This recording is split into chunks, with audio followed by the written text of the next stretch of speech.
In this podcast, we're going to look at how to begin working on the Desire to Learn orientation course. Basically, after you've enrolled, you log into D2L,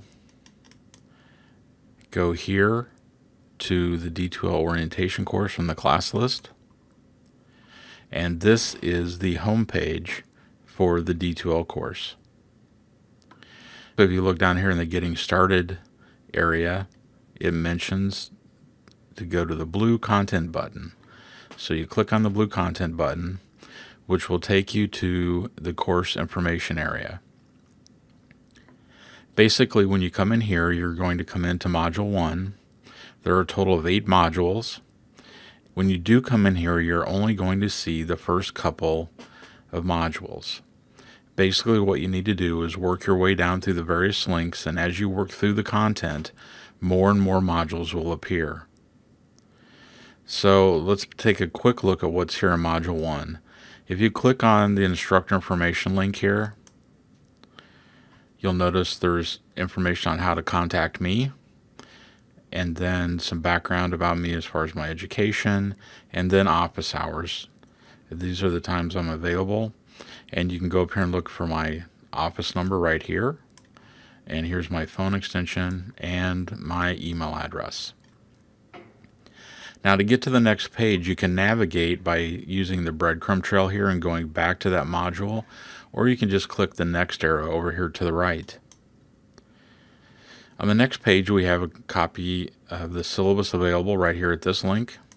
And that's going to open in a new tab. And you should look through this syllabus to see what's expected in the course. Now, some of that content is also available here on some of these other pages, but you should work your way through the syllabus at least one time. And there is no required textbook. All the materials that are required for the course will be provided within the course site. And there's no required software for the course, but you may want to download Adobe Acrobat Reader to view the PDF files. And there's links here for Acrobat.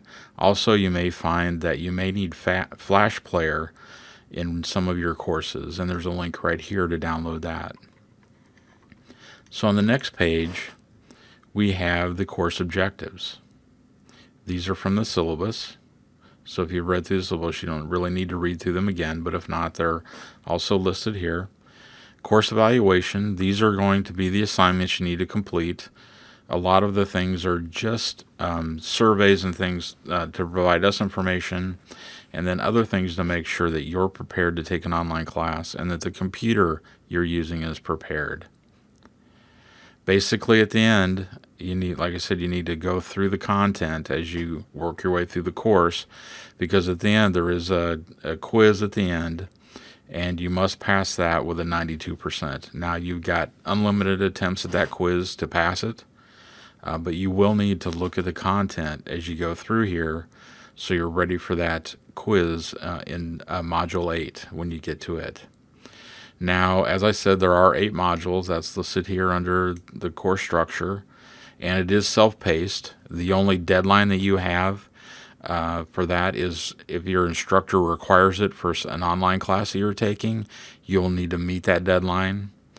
And then I typically send out a list of people who have completed it several times throughout the semester, but the deadline for your instructor is the one that they tell you in their course. And also, I typically close this off about 2 weeks before the end of the semester so we can get the grades submitted and they can be entered on your transcript. On the next page, we have some policies, and basically, if you contact me, and this is typical for all courses at John A. Logan, you should get a response within 24 hours.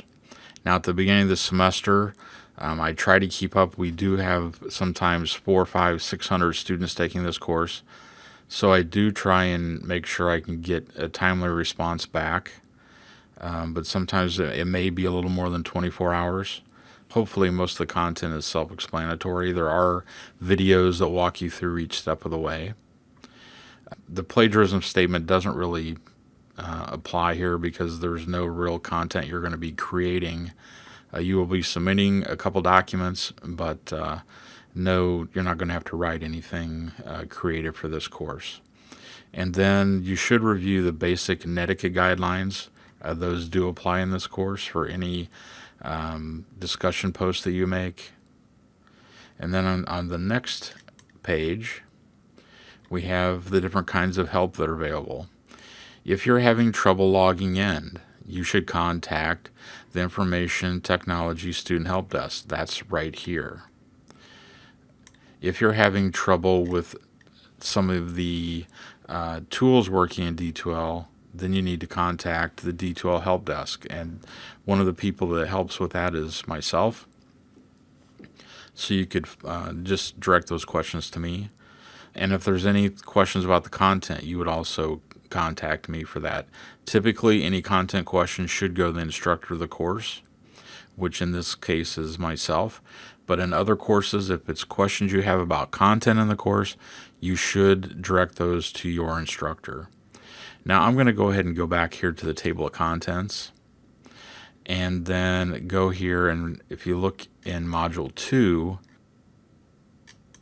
you just need to continue to start working yourself through this content. And you, like I said, you can navigate using the breadcrumb trail here, or those next and forwards and backwards arrows that are right here. The first actual thing you have to complete in the course is a pre-course survey. At the end, there will be a post-course survey. So, like I said, you need to complete these things and click on the content and review it. And as you do that, more of the modules will appear. Now, I'll show you basically when you get to the end what the course should look like. I'm logged in here as an administrator, so I'm seeing all 8 modules. And the 8 modules are 1, course information, which you've seen, as well as course overview. Module 3 is help available to Desire to Learn users, and this includes making sure that you know who to contact for various things. Module 4 is on learner readiness. This is to make sure you're prepared, as well as your computer to make sure it's prepared for online classes. Learning styles is a survey that you will need to complete. When you do that assignment, you will get a response page back after you submit the survey.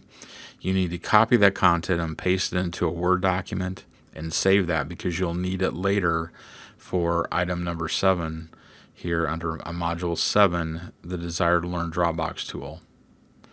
In Module 6, we have communication tools, and this will look at how to do email, also how to use the discussion boards.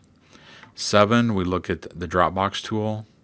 In Module 8, we look at the quiz tool, and you'll take a quiz which must be completed at 92% or higher. And once again, you have unlimited attempts to complete that.